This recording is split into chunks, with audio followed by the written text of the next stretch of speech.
Good morning. So, this is Chris's driving thoughts with diabetes.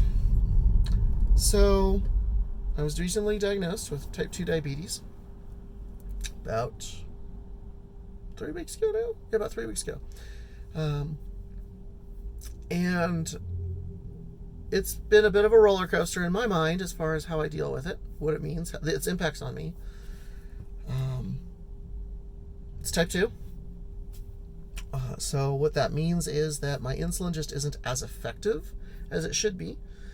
And if I eat something with carbohydrates, which, so many things, almost everything has some carbohydrates. But the more carbohydrates I have, the more my blood sugar goes up because it converts the carbohydrates into glucose. Glucose is supposed to go into your skin, into your cells. The insulin isn't doing that very effectively. And so, if uncontrolled, it will just continue to get worse and worse. So, I met with my doctor. I chatted with him online because there's some vacations, both his and mine, and just schedules and all, trying to get that worked out. Just met with him last Thursday. And leading up to that, for about 2 weeks, I had been testing my blood sugar before almost every meal, especially that first week. It was like, no, every meal, before and after.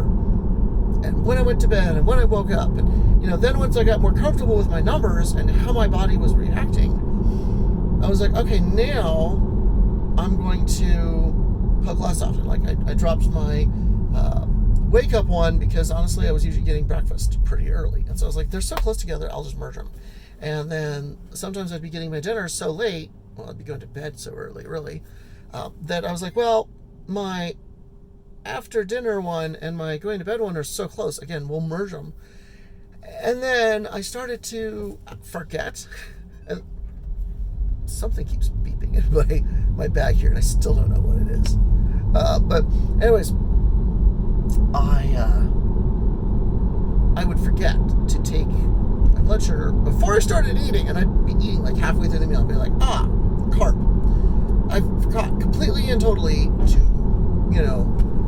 measure this, and especially when, like, last week, a friend and I, my best friend, we were going to eat at a local pizza place. We've been eating there for a while. We really enjoy it.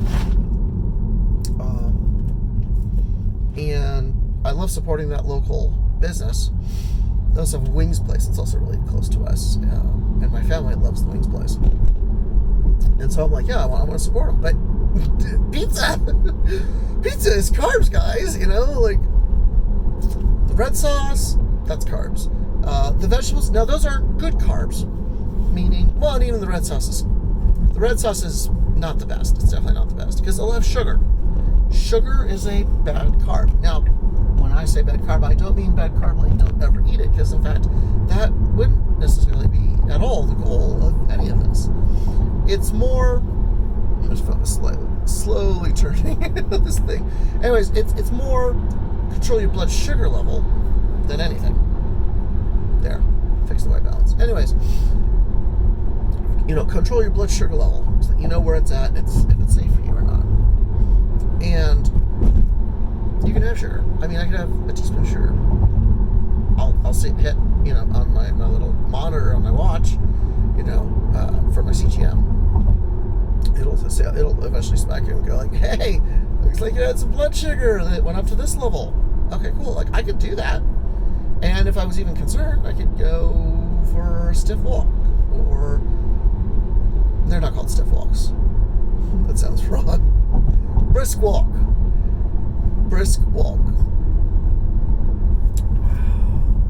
Yeah. Anyway, brisk walk or short run or jog, or something that uses the glucose in your cells, so that now your cells are more willing now to take that insulin in with the sugar. Anyways, I could do that.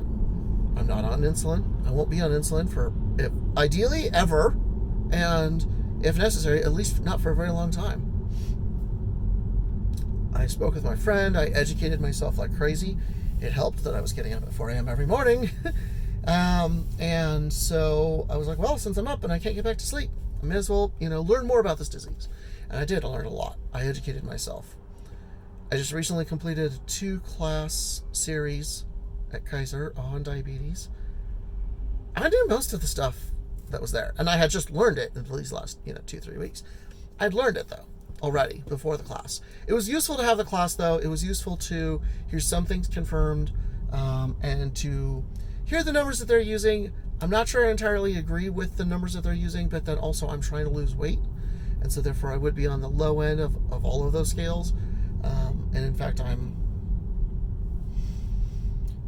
I was doing great. I think I do better when I'm either traveling or when I am, or during the work week at losing the weight, because I'm eating slightly healthier, especially when I'm traveling, because then it's so much easier. You're spending money like crazy, but you're eating at Chili's, you're eating at these different places, and it's like, yeah, I need lots of the veggies and not so much of the rice. And so that's been a journey for me, and I have lost some weight, which is actually really pretty cool. I want to keep losing the weight, honestly. So if nothing else, it's certainly gotten me down to a level I haven't been at in 4 years for weight. And I am close to hitting 200, which I haven't been at. I haven't been at 200. I'm at 205 now. If I hit 200, I think that would be the first time since 2014 that I've been down that low.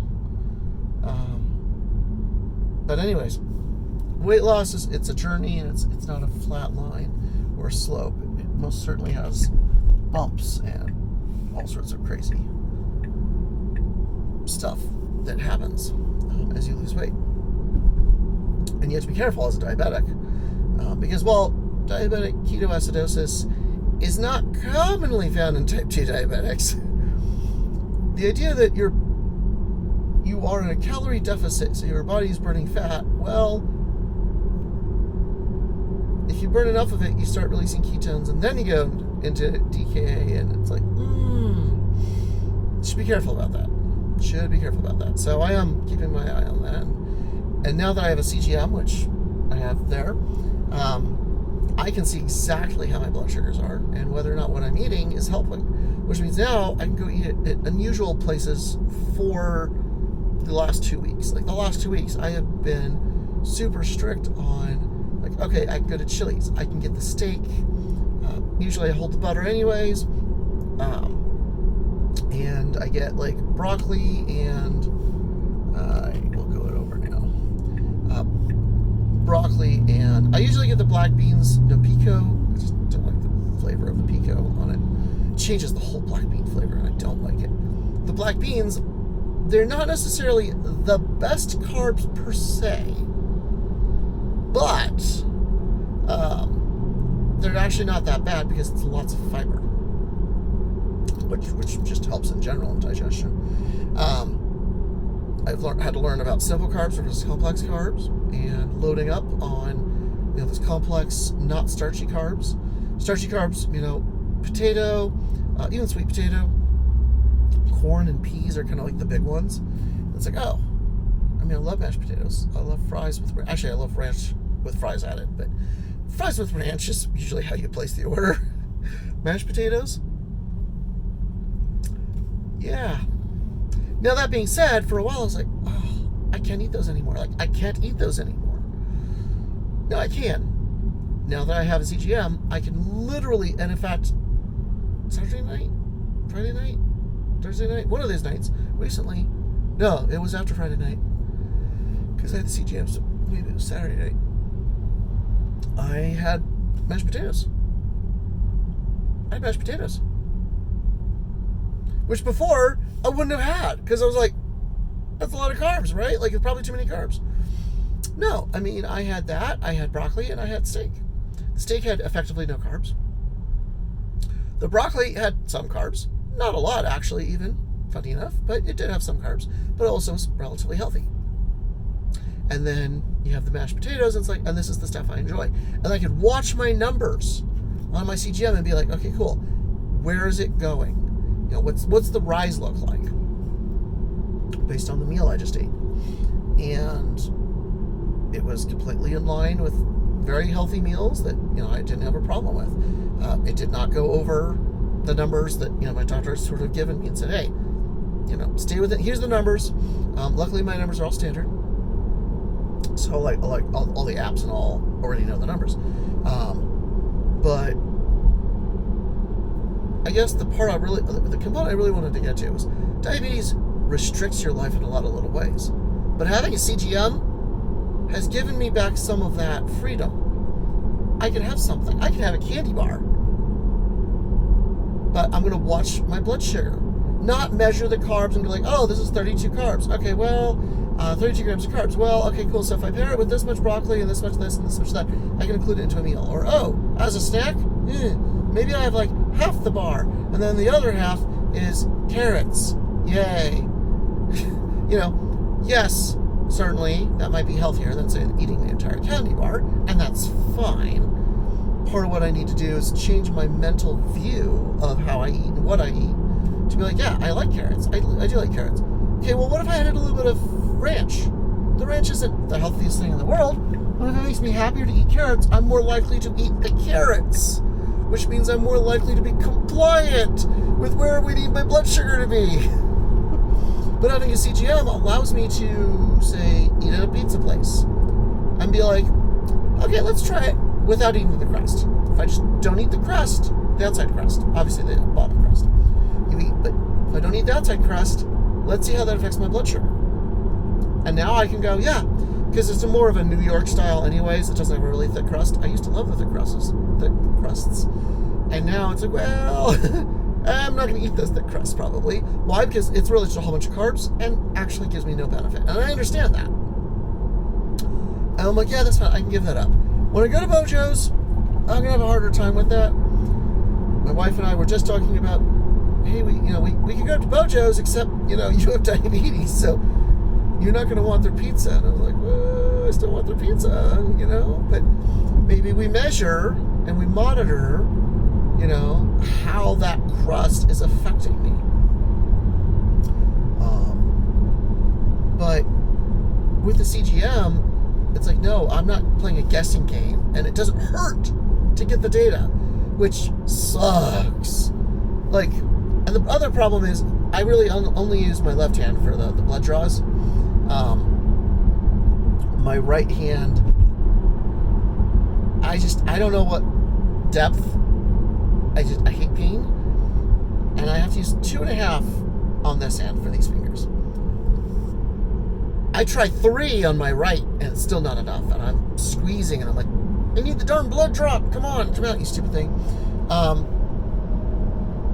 So I still don't get that one. But yeah, I've had to use 3, and it usually doesn't even get me enough of a blood drop. Like, it's not enough of a hole, and it's like, crap. I'm gonna have to go to 3.5 if I'm using my right hand, and that's very frustrating.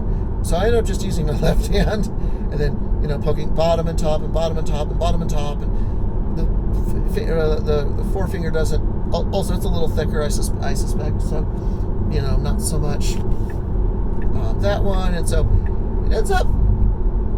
I move around even on the bottom or top of each finger just to try to avoid the spots I've already been poking. And it's like, can you imagine 20 years of this? I see people who are on YouTube or TikTok, and they've been poking themselves for 20 years, and you look and they've got just dots all over the fingers where it's like they've done it so much in the same spot that it's scar tissue essentially. And it's like, I don't want that. That's a lot of pain. I'm sorry. I don't like it. I don't enjoy it. This thing, the CGM went in, and it has a needle. Or I guess it's actually a filament, but it sure looks like a needle. It screams needle. I don't understand how it's not a needle. But I also don't understand how I don't feel it. You don't feel it. You don't feel it go in. I fully expected pain. A pinch at least. But no. None of that. It was completely and totally surprising. It blew my mind that there was no pain. I didn't feel it going at all. Holy cow. It was a good thing I did it at night, because I had the mental dissonance of like cognitive dissonance. The cognitive dissonance of like, I just stuck a giant needle in me that if it were a splinter that was even half as tall, it would have hurt. And yet I stuck one in and it didn't hurt. And oh, by the way, I have data continuously every minute. It's measuring, which is freaking awesome. Now, the problem is these CGMs are gatekeeped. I do not know why the FDA is like, oh, you need to have a prescription for this. Why? I'm sorry. If somebody's diabetic, that should be sufficient. And some doctors will be like, oh yeah, you're diabetic, let me issue a CGM prescription. I was afraid that mine was going to be one of those where, no, you're not type 1, you're not on insulin, so I'm not going to write you a prescription. Kaiser won't pay for it for me because I'm not on insulin. And I'm like, yeah, the whole idea is to not be to the point where you need the insulin. Come on, insurance. Apparently, in America, at least most health insurance just won't. They won't even pay for it if you're not on insulin, of one kind or another. And I'm like, seriously? You're horrible people. You're horrible people. You should be trying to prevent the progression of this disease. And for that matter, pre-diabetics should also be able to get it, even if only for a short period of time, to help them see what their glucose levels are like and how what they eat impacts that before they become full-blown diabetic. But anyways, but there is an over-the-counter CGM that's coming out, and that one is intended more for people like me who are type 2 diabetic. Only measures once every 15 minutes, so it doesn't need as big of a battery and all that fun jazz. It's simpler to manufacture, and I'm like, that's actually really great.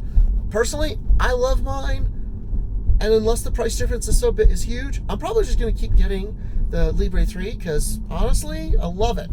But I don't really like that spot, so I'll park over here in this spot. Anyways, that being said, the Libre, what is it, Stello? I think that's the name, is Stello. Oh, I am nowhere near my spot. I am excited for it to come out because honestly, every type 2 diabetic should have a CGM, pretty much, as far as I'm concerned. At least at first. And yeah, you should be monitoring it. And yes, you should have an app on your phone and it's monitoring you. I went for a walk and my blood sugar went below 70. My phone goes off, and then another app on my phone goes off because I have a Night Scout instance so that I can get my data out of it. So the Libre app was going off, the Night Scout app was going off, and the X-Trip was going off at different times, and it was crazy because at first everybody was like, we were walking, and the guy, my friend was like, is that your phone? And I was like, that doesn't sound like my phone. I've never had the sound come out of my phone. And we were walking right past some cars. We're not in the best neighborhood in Denver. I'm like, it's probably just the cars, beeping to let us know, like, hey, there's an alarm system. That's a thing. I've experienced that. And then we keep walking, and I pull out my phone. I'm like, oh my God, it is my phone. Oh, my blood sugar is below 80 at the time. And it kept dropping. And kept dropping. And kept dropping. Because remember, there's a delay. Because it's measuring the fluid that's, right under your skin, not your blood. So there's a little bit of delay there. And so it just keeps dropping. And by the time we get to the car, it's like 68. And we're talking about this on the way back. And my friend, who's a doctor of nursing practice, board certified, geriatric and general practice or something like that.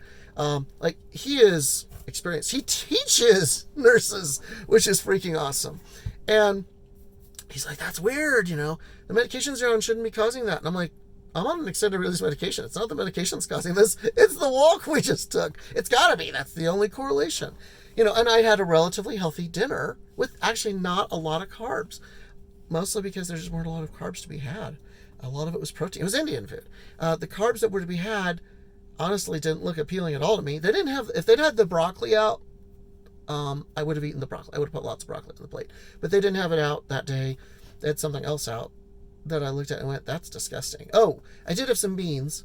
I had some veggies. I had some, just not as much as I normally might have. I might have loaded up my plate more with vegetables. And so, yeah, I was probably just a little low on carbs anyways. And then we went for a walk. And so that makes sense. I'm like, okay, it all adds up. And I even measured, when I got back home, I measured, my blood sugar was perfectly fine by then. It was trending above 70 before I got in the car even. And by the time I left, it was above 80. Like, everything was fine. By the time I got home, it was back up in the like 100s. And I measured it, and the CGM was within 3 points of the glucometer. So, yeah, everything appears to be accurate. I didn't take my glucometer with me. I thought for the first time, hey, this is a day I don't need to bring this with me when I go out to eat or do something, because I got the CGM. This is so awesome. Like, I'm not tied to the thing, It doesn't have to take space up in my pocket. And now I'm like, well, maybe I should have brought it anyway. I could have just tested right there and been like, yep, it's this level, But, yeah, I wouldn't have had that notice. Now, that being said, I didn't feel faint.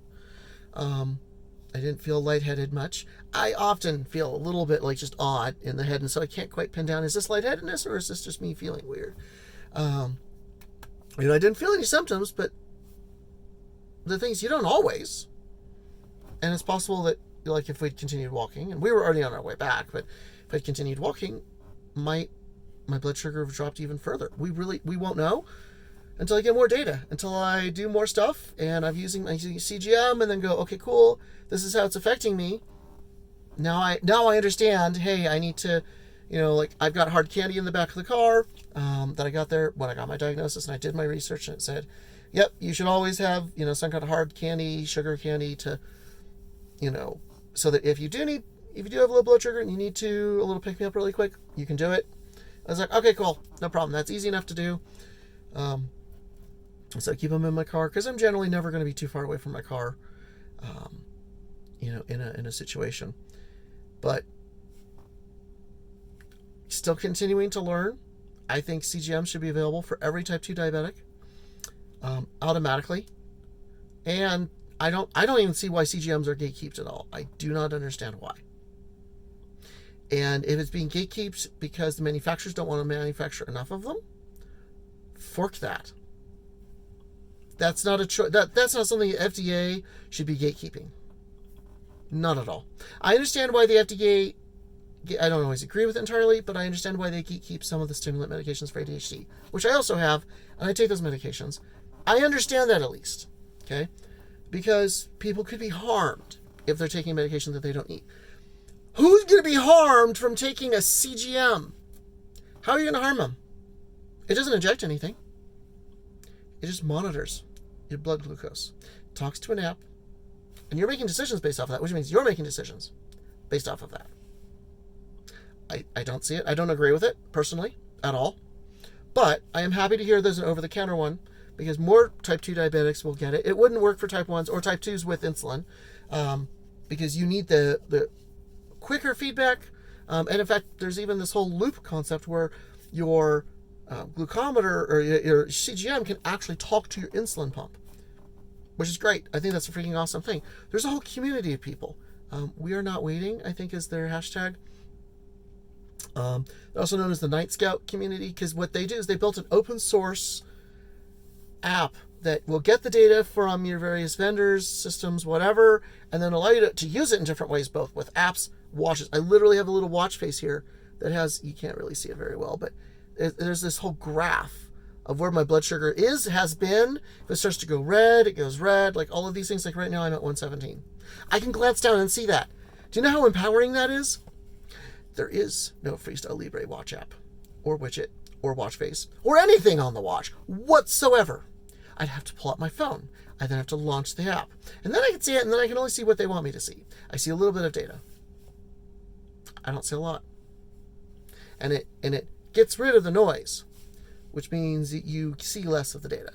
Because I've actually confirmed that. Looking at the actual Night Scout data and then looking at that app, I'm like, this gives me so little data. Now I get to a point, don't drown in data. Absolutely. But I'm a CTO of a data and marketing company.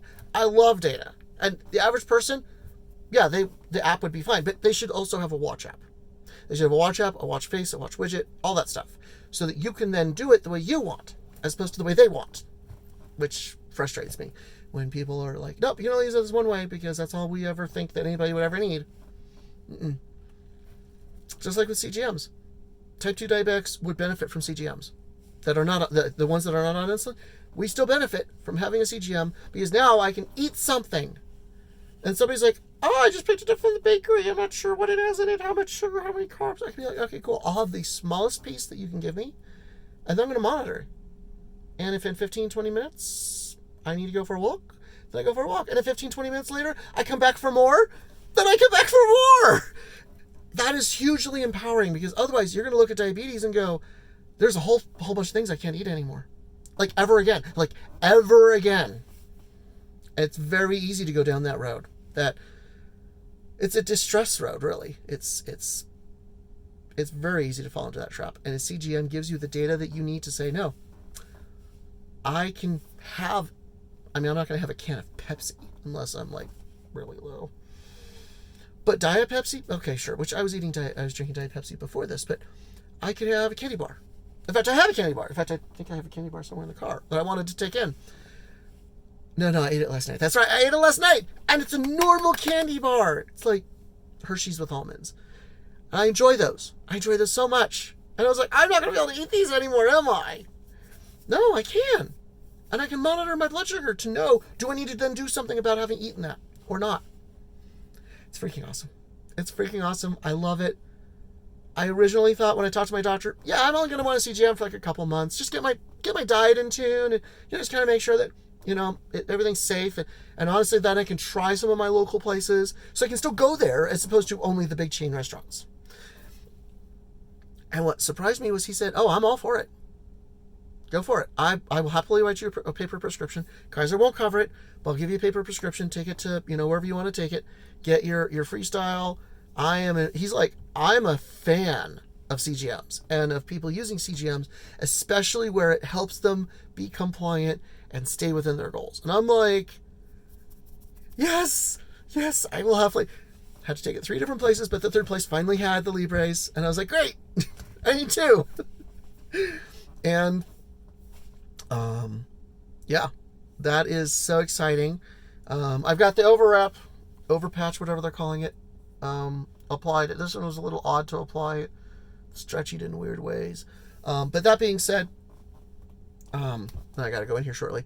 I've got like 4 more, and then I'm actually thinking I'm probably just going to continue on CGM at least for now, just because of how empowering it is for me. And so I'll probably order a whole bunch more and continue to do more research. What can I do with diabetes, like within the diabetes? How can I measure if it's progressing or not? Things like that. So I'm very excited, and I'm going to head in now, put my stuff down, go run some meetings, and I hope you guys all have a great day.